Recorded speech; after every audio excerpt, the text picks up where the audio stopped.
Well, good afternoon, my ladies and my gents. Let's see if I can get this to come out under 20 minutes. Um, we're doing up this kind of little short tutorial on the 5-point racing harness from ProTech, as you can read. For those with realism in mind, um, Josh sells these on vcgresins.com. Real easy to find them. And what you wind up with, and I looking at the instructions a little more carefully, I got the paint backwards. You're supposed to paint this little bit here that I didn't paint, and there's some little area here that I wasn't supposed to paint that I did, but I'm not going to worry about it at this point. I'm not going to try and scrape it off and do it. I'm just going to do the other one like that. I am using, let's zoom that back out, Hyro Boys through Hobby Design. I got it from Hyro Boy, but it's Hobby Design, and it's see this. So comes out, and it has a separate seat bottom for a cushion, and it has little photo etch mounts on the bottom, and it comes with photo etch rings to go around the seat belt. I saw one, and I didn't, for what I'm doing, I didn't like it, so I pulled one off, and I got to repaint that. For the seat belt, come back in, I am using good old 2mm ribbon, 10 meters. That's about, what, 32 feet, something like that. 31, 32 feet. Yeah, lifetime supply of seatbelt material there. From a place called threadart.com. I'll have a link for them as well. They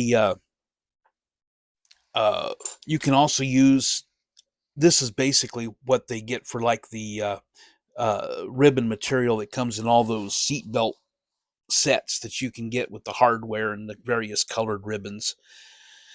But anyway, let's go back out a little bit. With this, you get, for the seatbelt material, you get this. It's a textured paper. The idea is oh, that's interesting. A little bit of watermarks on it. I just happened to notice. But you just basically, you cut out the size and length you want from this. You paint it with some, they say flat paint works the best. I prefer to use the ribbon. Easier to work with. And you get a, where is it? Get my fingers out of the way. There it is. Come on. Oh, it's sticking to the board. You get a deal of photo etch parts, and in looking, I should have painted this part, and I painted the surround. Here, this part should have been painted. I painted the surround, and I did the same thing here, where this should have been painted and this not. The instructions, there are vague instructions on the back. Half of that is basically how to use photo etch parts. The only thing that it actually tells you to do is when you're doing the little anchor points, which are these little guys, you actually do feed the ribbon through that and glue it like you do a normal photo etch parts. You got this little guy here, little round. It goes in the middle here. That's your release button.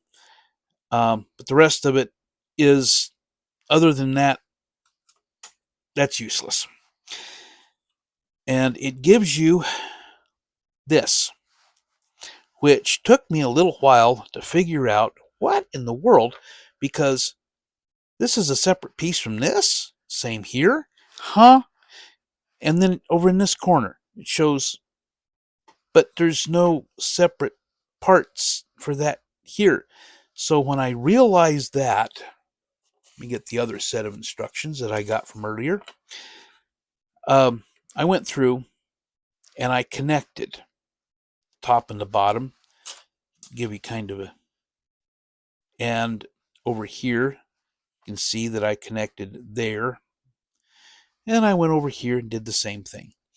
Once I figured that out, everything went easier. I figured, okay, that's what that is. So, one thing too, when you are nipping these out, this round piece stays connected to this piece. Do not cut this. This fits here, and this all fits here, and that is this whole bit here. That's the buckle and the release. So, other than that, it's pretty self-explanatory.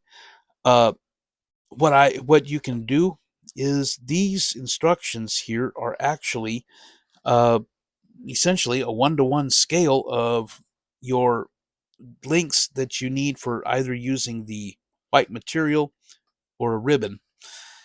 And you just basically lay it out, stretch it across, and hey bang, you got about the right length. I gave it a little bit extra just to be sure I had the extra.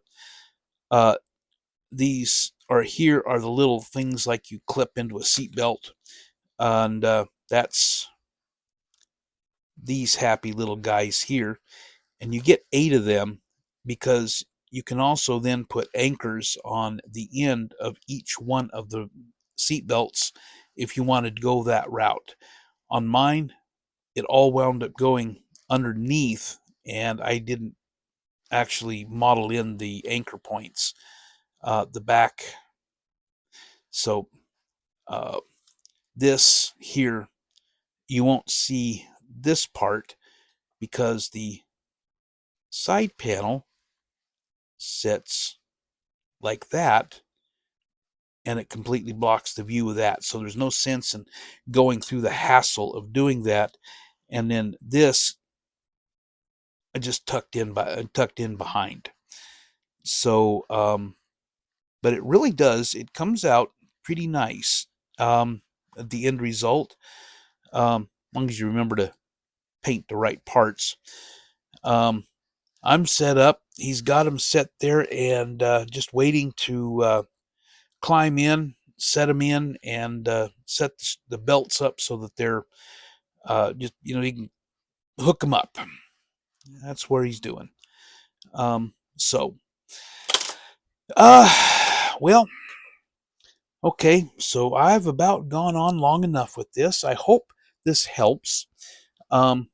It's really not that difficult once you get to gluing it. If you've done seat belts before with photo etch parts, it's actually a bit easier because other than the 3 points for at the end of these belts, everything else you don't feed through, you just glue on. So it actually works out.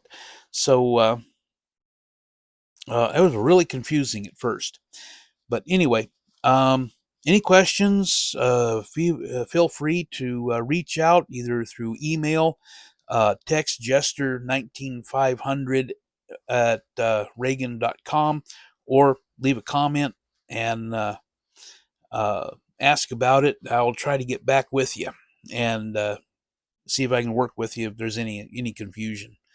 So, because really and truly, it once you figure it out, it's real easy. So anyway, I'm going to get out of here. I'm going to do the other seat. BTEX signing out.